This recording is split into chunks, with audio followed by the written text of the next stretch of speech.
monesti tarvi olla mukava ritä, kun ite menestyy ja perse ja ego on tallella. Haluisin uskoa, et oot hyvien puolella, mut todisteet ei puhu sen puolesta. Oma kipu ei parane, vaikka se muille kostaa. Onnittelut läsnäolo sattuu kun virtsat ja infektio. Olishan se kiva, kaikkia rakastaa, mut sä haluut nussien sun peilikuvaa. Älä puhu siitä, et naisten pitäis toisiaan tukea. Etkö osaa kirjoittamattomien sääntöjen kirjaa lukee? Sääntö numero 1, opettele se ulkoa. Älä laji tovereille syyttä mulkkua.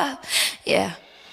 Mua ei kiinnosta sun ama galleria, jos kaikki haluaa olla kun se saan allergia.